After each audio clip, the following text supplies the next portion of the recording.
जो भृगु वास्तु का जो कॉन्सेप्ट है वो हजारों साल पुराना है, हम सब जानते हैं। जब दोबारा इसकी नींव रखी गई, इसको दोबारा से उजागर करने की बात आई लोगों के आगे, तो इसकी जो शुरुआत थी वो बनारस से की गई। तो ये सिटी ना बहुत बड़ा एग्जाम्पल है, शानदार एग्जाम्पल है वास्तुशास्त्र के लिए और सिटी प्लानिंग के लिए। केतु जो है ना, वो आपकी रूट्स हैं कि जहां से आपने चला था, मतलब जहां से आपने जो है वो शुरुआत की हो किसी चीज की। अब ये इंसान है, इसने कहीं ना कहीं से शुरुआत की होगी अपने चाट भंडार की। वो बहुत सी दुकानें ना ऐसी मिलेंगी जो 80-80, 90-90, 100-100, 150-150 साल पुरानी दुकानें हैं। छोटा सा उन्होंने शुरू किया था, आज भी कुछ ज्यादा बड़े नहीं है लेकिन कस्टमर्स बहुत हैं। तो ये जो कोई पुरानी लेगेसी की कोई चीज होती है ना, चाहे वो खाने की दुकान हो, चाहे आपका खुद का कोई बिजनेस हो, जो लेगेसी से चलता आ रहा है, वो और कोई प्लेनेट नहीं देता है, वो देता है एक ही प्लेनेट, दैट इज केतु।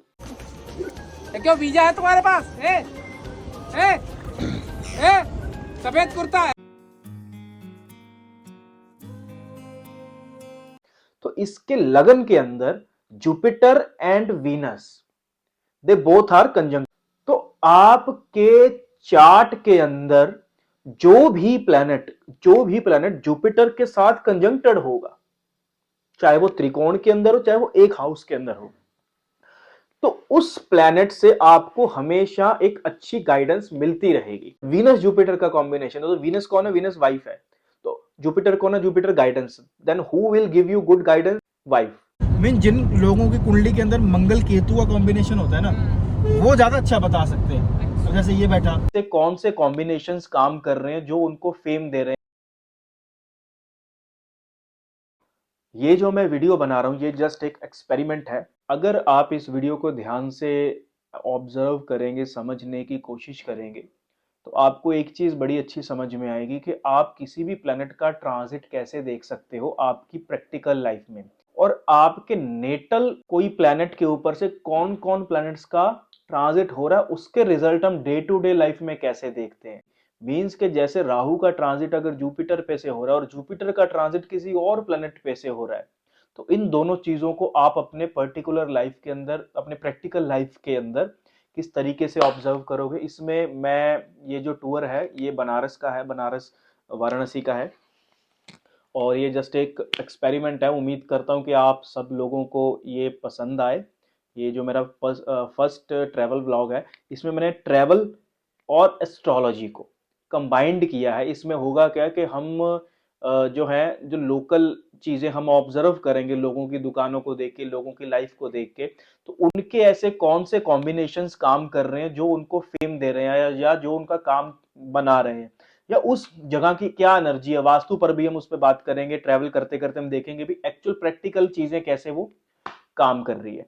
तो बने रहिए, और जो आपको सही लगे, जो आपको रिव्यूज लगे इस वीडियो को लेके, आपको जो चीज अच्छी लग रही है आप वो भी कमेंट सेक्शन में लिखिए। जो आप चीज आपको लगा कि इसमें ये कमी है तो आप उसको भी लिखिए, क्योंकि आने वाले टाइम में मैं ऐसी चीजें और भी ज्यादा बेहतर करके आपके लिए लाना चाहता हूँ। तो बने रहिए।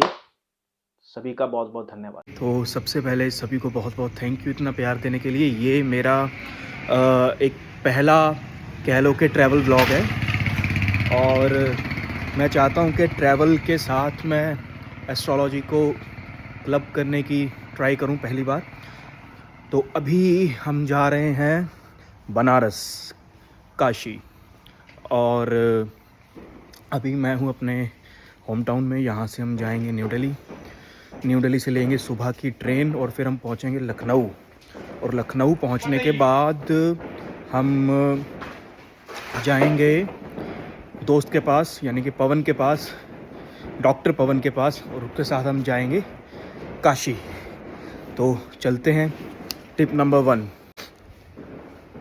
जब भी चंद्रमा किसी न किसी राशि में ट्रांजिट कर रहा होता है, मतलब आज चंद्रमा जैसे लिब्रा में है, तो लिब्रा में जो प्लेनेट होगा वो बढ़िया हो जाएगा। मतलब आज अगर मैं ट्रैवल करूँगा तो लिब्रा में मेरा मार्स है, तो it will give me some confidence, some energy. तो उस दिन ट्रैवल करने से आपको मंगल के अच्छे परिणाम आने वाले हैं। इसके बाद मिलते हैं जल्दी। कि जैसे चंद्रमा का जो ट्रांजिट था वो मंगल से क्रॉस करके जैसे जुपिटर पे आया, ठीक वैसे ही, क्योंकि जहाँ जुपिटर और राहु दोनों प्लेस्ड है, मैं अपने नेटल चार्ट की मैं बात कर रहा हूँ, तो अचानक से मेरे फोन के ऊपर एक पॉपअप आया, उनकी एक वीडियो आई, जो मेरे पहले गुरुदेव थे उनकी एक वीडियो आई। जैसे जुपिटर पे ट्रांजिट आया, मैंने ट्रेवल किया, उनकी एक वीडियो आई, और वो वीडियो भी भाग्य से रिलेटेड आई। तो जैसे जैसे मैं ट्रेवल करता जा रहा था, जैसे जैसे मेरा चंद्रमा जो था वो काम करता जा रहा था, ठीक वैसे ही उन्हीं प्लैनेट्स के रिजल्ट आने शुरू हो गए थे। अब आप देखिए उन्होंने लक के बारे में एक्चुअल क्या कहा, और बहुत सटीक उन्होंने बात कही है, वो मैं इस वीडियो में आपको बता रहा हूं, जरा ध्यान से सुनिएगा। अब इस ट्रेन के अंदर जो है वो मान लेते हैं 1800 लोग जो है वो ट्रैवल कर रहे हैं।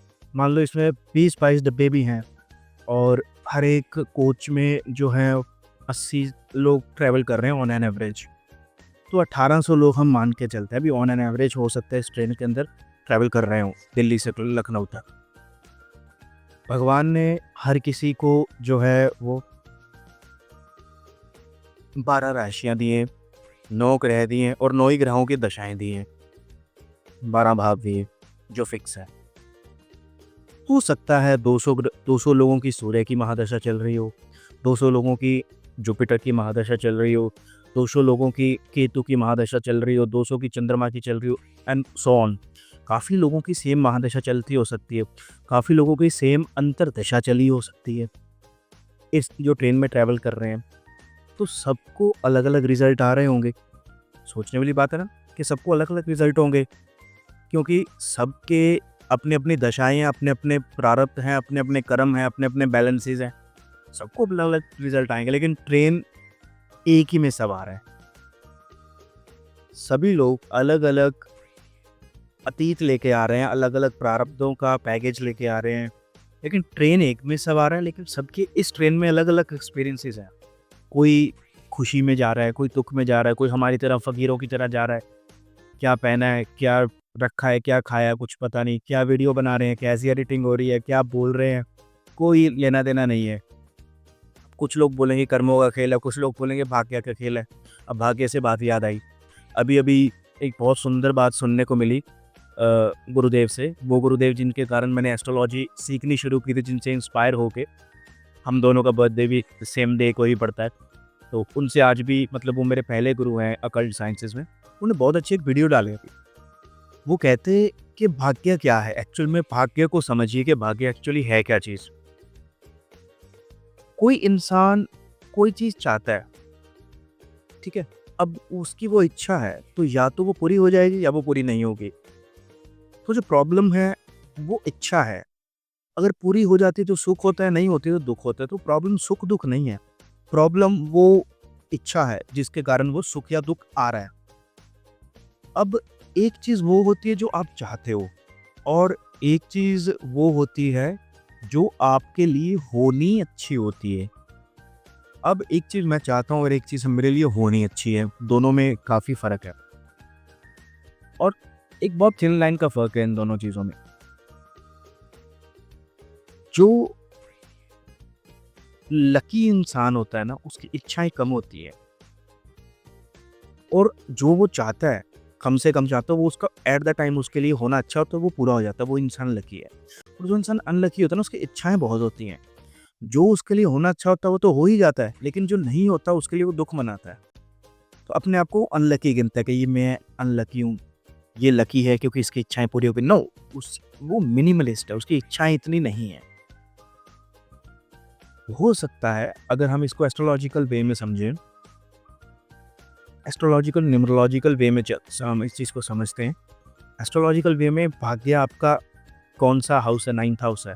जब वो 11th हाउस से संबंध बना ले तो इच्छाएं आज्ञा के अंदर जो आपके लिए सही है वो पूरा होना दिखाई देता है। भाई 9th एंड 11th प्लस हो गया ना, 9th आपका भाग्य है, 11वां आपकी इच्छाओं की पूर्ति, आपकी विशेस की फुलफिलमेंट है।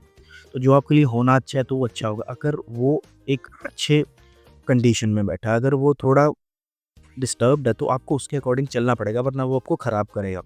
और अगर न्यूमरोलॉजी की बात करें तो आपका जो बर्थ नंबर है वो आपकी साइकी है, और जो आपका डेस्टिनी नंबर है, आप उसको ध्यान से सुनेंगे तो क्या चीज़ है वो डेस्टिनी नंबर, हिंदी में बोलेंगे भाग्यांक, भाग्य अंक। यानी कि वो अंक, वो एनर्जी, वो वाइब्रेशन जो आपको भाग्य से जोड़ती है, आपके डेस्टिनी से जोड़ती है, भाग्यांक। तो यानी कि अगर ये इन दोनों प्लैनेट्स की कंडीशन, यानी कि साइकी नंबर और डेस्टिनी नंबर, उसकी कंडीशन अगर आपके हॉरोस्कोप में अच्छी है, अच्छी का मतलब अच्छी बुरी कुछ नहीं है, उसके अकॉर्डिंग वो इंसान चल रहा है, तो मैं समझता हूँ कि वो इंसान जो है वो लकी है। मतलब जो वो सोच रहा है, यानी कि जो उसकी साइकी है वो उसकी कंप्लीट हो रही है। किस तरीके से, अब फॉर एग्जांपल किसी का जो मूलांक है, जो साइकी नंबर है, वो 3 है, फॉर एग्जांपल जुपिटर है, करेक्ट? और एस्ट्रोलॉजी में अगर देखें तो हॉरोस्कोप में जो उसका मूलांक है 3 नंबर है, तो वो जुपिटर जो है वो 11th लॉर्ड के साथ प्लेस्ड है। तो जो ये इंसान साइकी यानी कि सबकॉन्शियसली सोचता रहेगा, जो सोचता रहेगा, तो वो उसकी इच्छाएं पूरी होती रहेंगी, क्योंकि वो 11th हाउस से जुड़ा हुआ है। हाँ, वो इंसान हमेशा इच्छाओं की पूर्ति के बारे में सोचता रहेगा। ये दूसरे भी में ये चीज़ कह सकते हैं। तो ये जो 2 अंक है ना, इन दोनों की जो वाइब्रेशन है, हम इसको हॉरोस्कोप में री-वेरीफाई कर सकते हैं, how they are working. That means आपकी साइकी वहाँ से जुड़ी है। अब फॉर एग्जांपल किसी का जो बर्थ नंबर है वो लेट्स से केतु है, 7 नंबर है, कोई 7, 16, 25 को जन्मा है, और अगर वो केतु उसका 11th हाउस में बैठा है, तो केतु की प्रवृत्ति कैसी है, उसके साइकी कैसे, चीज़ों को छोड़ने की, ज़्यादा ना सोचने की। तो इस इंसान को ज़्यादा किस चीज़ के बारे में नहीं सोचना चाहिए, ज़्यादा प्रॉफिट, ज़्यादा इच्छाओं की पूर्ति ज़्यादा नहीं सोचना चाहिए। भी जो हो रहा है सही हो रहा है, और उसके साथ हमेशा वही होना अच्छा, वही होना शुरू हो जाएगा। इस इंसान को हम लकी बोलते हैं। तो ये है एक्चुअल में लक की exact definition according to occult sciences जो मैंने सोची। एक चीज़ जो मैं अपनी तरफ से ऐड करना चाहूँगा वो ये है कि who is lucky man. Lucky इंसान वो है जो सही टाइम पे सही जगह पे है। बस सही टाइम पे सही जगह पे होना और सही डिसीजन लेना is the best example of luck. वो ये चीज़ है भाई। सबके अपने अपने वो हो सकते हैं, फ्रीडम ऑफ स्पीच है, तो आपको भी फ्रीडम ऑफ कमेंट है। आप बताइए भी according to you what is the actual meaning of luck. क्या वो इच्छाओं की पूर्ति है, क्या वो आपके लिए जो सही होना वो है, या सही जगह पे सही टाइम पे सही डिसीजन ले लेना लक है? According to you let's say आप देखते हैं आपका क्या विचार है इस बात पे।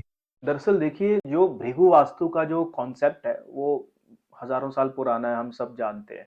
जब दोबारा इसकी नींव रखी गई, इसको दोबारा से उजागर करने की बात आई लोगों के आगे, तो इसकी जो शुरुआत थी वो बनारस से की गई। बनारस के घाट पे बैठ के गुरुदेव ने, जिन्होंने इसकी शुरुआत की, अपने शिष्यों को समझाना शुरू किया किस तरीके से ये काम करता है। और मैं उसी चीज़ की एनर्जी को फील करने वहाँ गया था। और मेरा मन है कि इन फ्यूचर आप सबके लिए जो है वो भृगु वास्तु की जो डेप्थ, इन डेप्थ नॉलेज है वो आप तक, जो मैं समझ पाया हूँ अभी तक, वो आप तक मैं पहुँचाऊँ और इसी मैं मिशन में लगाऊँ। तो आप सुनिए क्या बात है वो। एक्चुअल में जो मतलब वास्तु होता है ना, वो होता ज़मीन का ही है। ज़मीन की एनर्जी को वास्तु बोलते हैं। मतलब जो वास्तु है ना वो प्लेनेट मार्स से लेता है, मार्स एनर्जी है किसी भी तरीके की। तो ज़मीन की एनर्जी, ज़मीन का अपने आप में जो सिग्निफिकेटर है वो मंगल है, तो उसको सूतो बोला गया, भूमि सूतो। जब हम नवग्रह पूजन करते हैं ना तो उसमें भी भूमि सूतो बोला जाता है ना।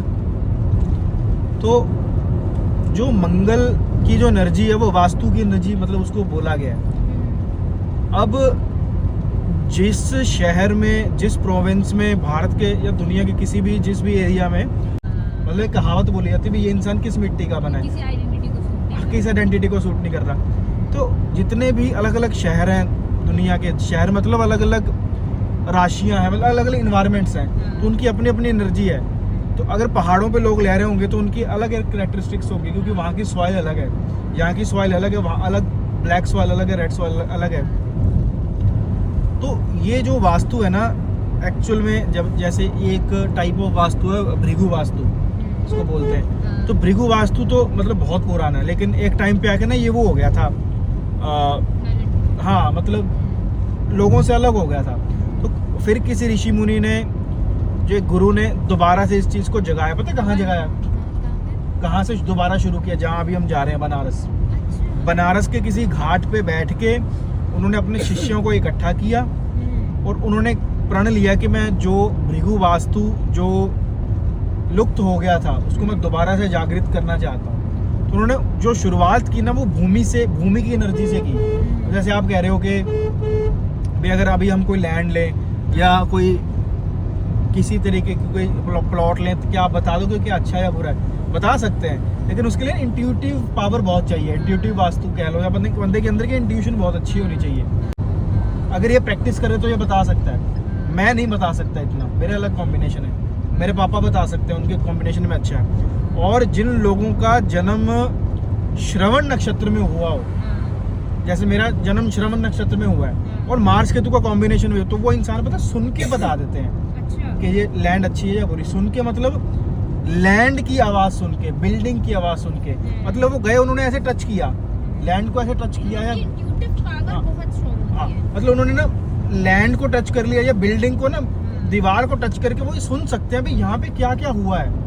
लेकिन वो लोग होते हैं जो कभी किसी ऐतिहासिक जगह पे जाते हैं ना, श्रवण नक्षत्र जिनका जन्म होता है श्रवण नक्षत्र में, तो वो ऐसे टच करते हैं उस चीज़ को और वो वहाँ की हिस्ट्री उनके अंदर चलने लग जाती है। भाई यहाँ पे ये चीज़ें हुई होंगी, यहाँ पे ये इवेंट ऐसे हुए हैं, यहाँ पे ये चीज़ें हुई हैं, तो उनको ना सुनने लग जाते हैं। मतलब उसका ना, उसकी जैसे पूरी की पूरी एक रील उनके लिए वो चीज़ एक लाइव हो जाती है। हमारे लिए डेड है। हाँ, उनको ऐसे लगता है कि जैसे वो स्क्रॉल कर रहे हो इंस्टाग्राम को। अगर उनकी इंट्यूटिव पावर अच्छी हुई ना, उनको ऐसे लगेगा कि जैसे उन्होंने टच किया उस बिल्डिंग को, उनको ऐसे लगेगा कि मैं इस चीज़ को सुन पा रहा हूँ भाई, यहाँ पे क्या आवाज़ें गूंजी हैं, उसके पीछे क्या इंटेंट था लोगों का। वहाँ की एनर्जी से ये सिंक हो जाते हैं बिल्कुल। श्रवण का मतलब ही सुनना होता है। श्रवण चंद्रमा का नक्षत्र है, वो चंद्रमा सुनने का वो है। मेरे ख्याल से इसका भी श्रवण नक्षत्र ही है, जहाँ तक मुझे याद है। इसका कैप्रिकॉन में मून था, मेरे को एग्जैक्टली डिग्री नहीं याद, तो मैं नक्षत्र बता देता। तो हम दोनों का आसपास ही है। मेरा भी श्रवण है, इसका शायद श्रवण है, मुझे 60% श्योरिटी है। इनका अपने नोट करो, मेरे फोन में लिखा हुआ है, बताना इसका कौन सा है। वैसे श्रवण नक्षत्र वाले गुड लिसनर होते हैं। गुड लिसनर मतलब कि दूसरों की बात तो सुनना वो अलग बात है, मतलब जो जमीन को सुन लेते हैं। मेरी बीवी से कहते बिल्कुल नहीं सुनते हमारी। वो तो कोई नक्षत्र हो, कोई भी बीवी यही बोलेगी। नहीं, बात ऐसा नहीं है। वो जानते हैं कि हम मानिए बीवी जोन से बाहर रहते हैं, तो फिर हम सही बात नहीं बताते। मतलब बीवी जोन के अंदर सही बात नहीं बताती। अच्छा, मतलब बीवी जोन के अंदर अच्छी बात नहीं बताते, बीवी जोन के बाहर बताते। सही बात नहीं। बीवी जोन के बाहर यार किसी आ जाते हैं। अरे वो पबजी में है ना, वेलकम टू सेफ जोन, हाँ। Come back to safe zone, welcome to BV zone है यहाँ पे। अच्छा, वेलकम टू बीवी जोन। वो बिल्कुल तो- उसमें खून कम होता है, ये रेड जोन है पूरा। मेरे साथ पता है क्या चीज हो जाती है, पूरा दिन थक जाते हैं। अगर हमें दिन का 10 मिनट भी इनसे कभी रेस्ट नहीं मिलता है, तो फिर हम किसी तुम्हारा कौन सा डेट ऑफ बर्थ क्या था? 9 फरवरी 9 इसका 9 है, तेरा 3 है। हाँ। 3 वाले तो अच्छे गाइडेंस गिवर होते हैं, 9 वाले एनर्जी में रहते हैं। मतलब कर दो इसको, कर दो। मैं इनको हमेशा अच्छी गाइडेंस देती हूँ, पूछ लीजिए। नहीं, गाइडेंस पवन ही अच्छी देता है। बूबू बताइए। तुम अच्छी देती हो बाबू। नहीं, ठीक है, एवरीथिंग यू आर राइट। अरे नहीं, सच में मैं नक्षत्र क्या मिला? बता, श्रवण ही है। श्रवण ही है ना? हाँ। मैंने बोला था इसका भी श्रवण है, मेरा भी श्रवण है, तो दोनों का हमारा। उसकी षष्ठी है, सोमवार के दिन पैदा हुए थे, कृष्ण पक्ष में। वो तो कोई पक्ष में चलो पैदा हुआ वो आदमी है, पर ये मुझे याद था इसका श्रवण नक्षत्र है, कैप्रिकॉन। मेरा भी वही है। मतलब अगर मैं तभी देखो बोल रहा था, तू एस्ट्रोलॉजी अगर करे, वास्तु अगर सीखे ना, तो तू बाकी लोगों से ज़्यादा अच्छा सीख सकता है, क्योंकि इसका लगन लॉर्ड और 8th लॉर्ड कंबाइंड है 7th हाउस में। इसका एस्ट्रोलॉजी सीखना इसका मैरिज रिलेशनशिप के लिए अच्छा है, क्योंकि सैटर्न मून इसका 7th हाउस में। अब सैटर्न मून किसी का होता है तो वो इंसान साइकोलॉजिकल हीलर होता है। भाई सामने वालों को सिर्फ बात करके ही हील हो जाता है सामने वाला। तो मुझे क्यों ट्रॉमा दे रहे हैं? तुम्हें आप- लग रहा है, आप- तुम्हें लग रहा है ऐसा बस। आप वो है पे 7th हाउस में ना। 1444 9 ये क्या चीज़ थी? हेल्पलाइन नंबर है यहाँ का, 1444। मेरा कुछ बताओ, अच्छा कुछ है? क्योंकि हाँ, इनको बताओ, अच्छा बताओ। सब जानती हो। अब इसमें हुआ क्या है, इसमें हुआ ये है कि जो पीछे खुशी है, जो पवन की वाइफ है, वो बोल रही है कि मैं तुम्हें हमेशा सही गाइडेंस ही देती हूँ, और वो सही है। ये चीज मैंने जो ट्रिप में जो है वो मैंने ऑब्जर्व भी की। जब भी खुशी पवन को कोई गाइडेंस देती थी वो बिल्कुल ठीक देती थी। उसका कारण है, उसका कारण क्या है? ये जो चार्ट आप सामने देख रहे हो ये पवन का चार्ट है ना, ये जो स्क्रीन पे आ रहा है। तो इसके लगन के अंदर Jupiter and Venus, they both are conjuncted. साथ में मंगल भी है, एक बार मंगल के बारे में आपको बताता हूं, लेकिन आप देखिए जुपिटर एंड वीनस कंजंक्टेड है। तो आपके चार्ट के अंदर जो भी प्लेनेट जुपिटर के साथ कंजंक्टेड होगा, चाहे वो त्रिकोण के अंदर हो, चाहे वो एक हाउस के अंदर हो, तो उस प्लेनेट से आपको हमेशा एक अच्छी गाइडेंस मिलती रहेगी। वीनस जुपिटर का कॉम्बिनेशन है, तो वीनस कौन है? वीनस वाइफ है। तो जुपिटर कौन है? Jupiter guidance. Then who will give you good guidance? Wife. अब साथ में मंगल भी है, और वो लगन में बैठा। लगन बॉडी का कारक है, शरीर का कारक है, हेल्थ का कारक है, और मंगल भी बॉडी का कारक है, एनर्जी का कारक है। तो वाइफ के द्वारा दी गई कोई भी हेल्थ से रिलेटेड गाइडेंस इस इंसान को हमेशा फ्रूटफुल रहेगी। वो एक्चुअल में पीछे से बैठी वो ये कहना चाह रही है।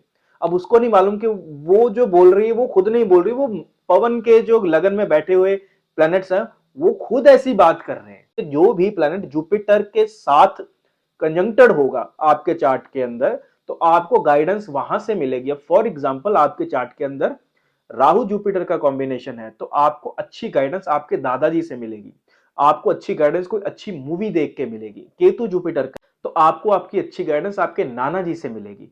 और ऐसे इंसान तो बस खुद मेडिटेशन करे, उसको खुद से गाइडेंस मिलती है। केतु जुपिटर वाले कॉम्बिनेशन को, मून जुपिटर है तो मदर से अच्छी गाइडेंस मिलेगी, सैटर्न जुपिटर है तो बड़े भाई से अच्छी गाइडेंस मिलेगी, सर्वेंट से अच्छी गाइडेंस मिलेगी।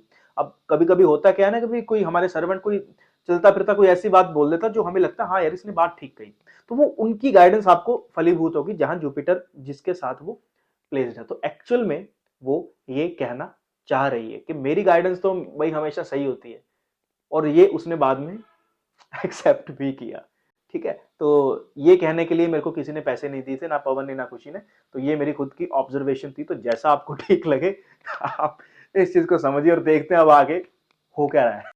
तो जो मेन पर्पस है मेरा इस व्लॉग को बनाने का, वो एक छोटा सा एक्सपेरिमेंट है। और वो एक्सपेरिमेंट ये है कि आमतौर पे ना लोग एक प्लेनेट के जो ट्रांजिट होता है उसको थोड़ा सा निग्लेक्ट कर देते हैं। मतलब वो बहुत इंपॉर्टेंट है, कहीं ना आपको रिलैक्सेशन देगा। वो प्लेनेट का ट्रांजिट है केतु का। अब जो केतु का ट्रांजिट है वो सभी जानते हैं कि वर्गो में है ना, कन्या राशि में चल रहा है। जो केतु का ट्रांजिट है, यानी कि केतु के जो अपने आप के जो बेसिक सिग्निफिकेटर्स हैं वो ये हैं कि ये चीजों को ना मुक्त करता चला जाता है। मतलब कि एक तरीके से ना छुड़वाता चला जाता है, मुक्ति का कारक है। मुक्ति मतलब कि किसी भी चीज में अगर आप फंसे हो तो वो आपको उस चीज से निकालने का काम करेगा। तो केतु का जहां जहां पे ट्रांजिट होगा ना, वो उन चीजों से आपको मुक्त करता चला जाएगा। हम गली में आ गए तो बात यह है कि जब भी केतु का जो ट्रांजिट होता है ना, वो जिस प्लैनेट के कारक तत्व के ऊपर से होता है, तो आप उसके साथ केतु की तरह डील करते हो, तो वो प्लैनेट ना आपको वहां बांधेगा नहीं, क्योंकि ब्लॉकेजेस भी केतु देगा। अब वहां पे मेरे मून और मरकरी है, तो ये केतु का जो गोचर चल रहा है वो मून और मरकरी पे से चल रहा है। तो मून ट्रैवल है एक तरीके से, आपकी जगह बदले। और केतु ऐसी जगह होती है जो थोड़ी स्पिरिचुअल हो, थोड़ी अध्यात्म से जुड़ी हो, जड़ों से जुड़ी हो, मुक्ति से जुड़ी हो। और मतलब काशी तो वैसे एक तरीके से मुक्ति का हो, बोला जाता है काशी में इंसान की माता ताकि मुक्त हो सके। अब आपको एक चीज बताता हूं आज क्या हुआ, बहुत बहुत बढ़िया चीज है। आपको ना सिग्निफिकेटर समझने के लिए ना हेल्पफुल रहेगा। इसको मैं थोड़ा सा लॉन्ग कर दूं। हाँ, कहा जाता है कहा क्या जाता है, सही कहा जाता है, जो भी कहा जाता है मुझे नहीं मालूम, जिसने भी कहा है बहुत अच्छा कहा है कि जब आप बनारस आओ तो कभी भी ना कोई इतनी इटनरी प्लान मत करो कि इतने बजे यहां जाएंगे, इतने बजे से इतने बजे तक वहां जाएंगे, तो कुछ भी प्लान मत करो। बिकॉज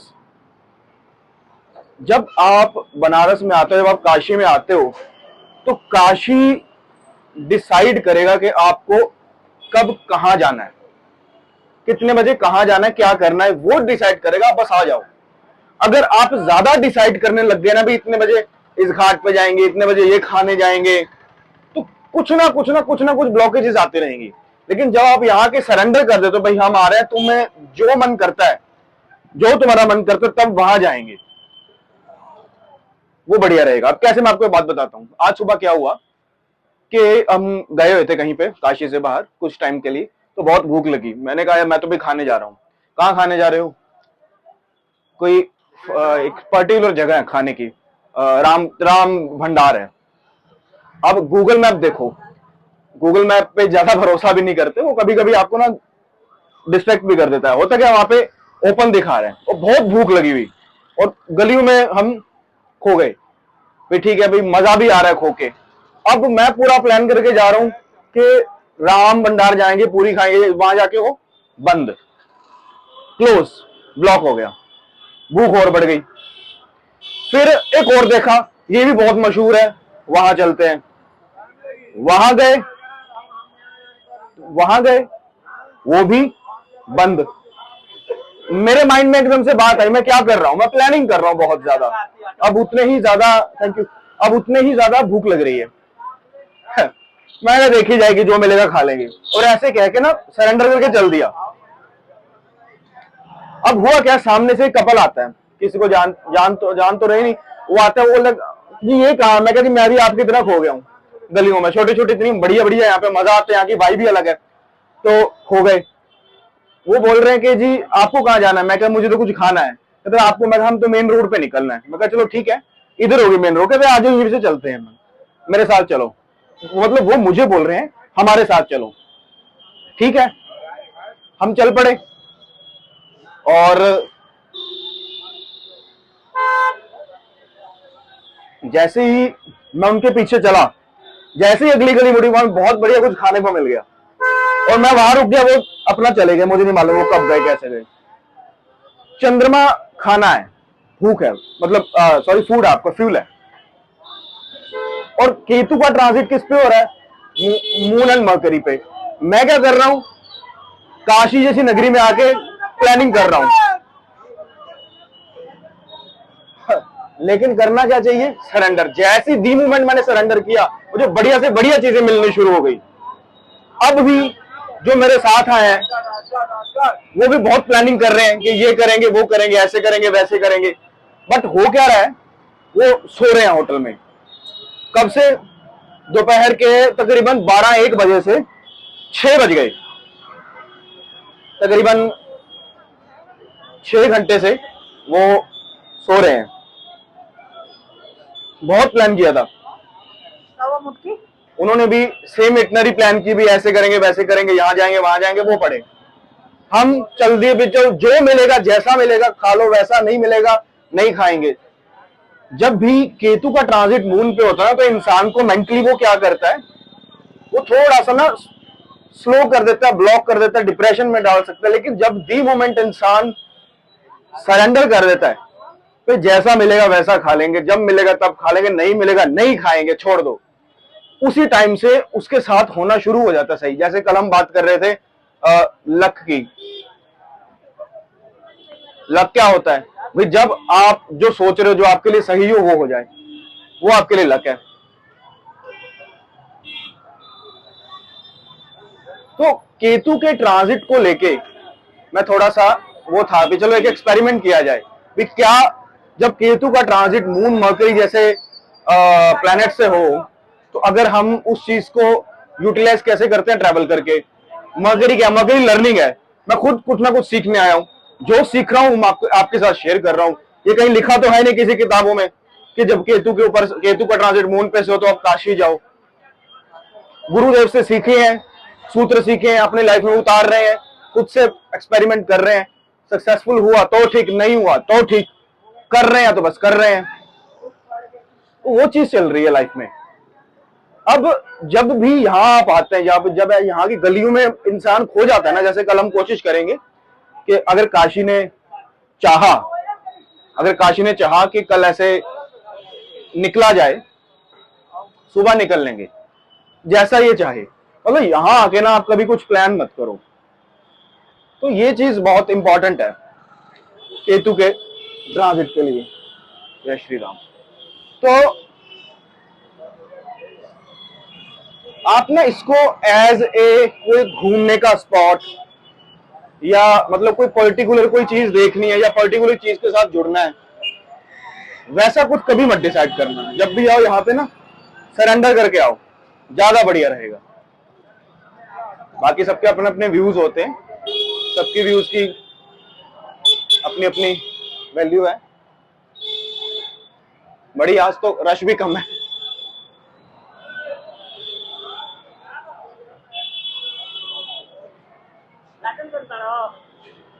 अच्छा, एक चीज जो है मैं वो कंफर्म कर दूं कि I am not a food honest reviewer. मैं किसी का फूड जज करने नहीं जा रहा हूँ।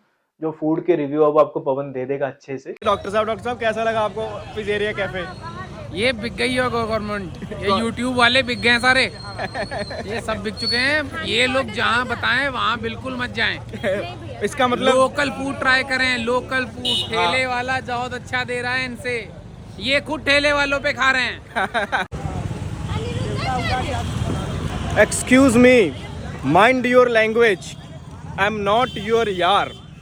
आपको बहुत सी दुकानें ना ऐसी मिलेंगी जो 80-80, 90-90, 100-100, 150-150 साल पुरानी दुकानें हैं। छोटा सा उन्होंने शुरू किया था, आज भी कुछ ज्यादा बड़े नहीं है, लेकिन कस्टमर्स बहुत हैं। तो ये जो कोई पुरानी लेगेसी की कोई चीज होती है ना, चाहे वो खाने की दुकान हो, चाहे आपका खुद का कोई बिजनेस हो, जो लेगेसी से चलता आ रहा है, वो और कोई प्लेनेट नहीं देता है। वो देता है एक ही planet, that is Ketu. Ketu का दिया हुआ हमेशा जनरेशन टू जनरेशन तक चलता है।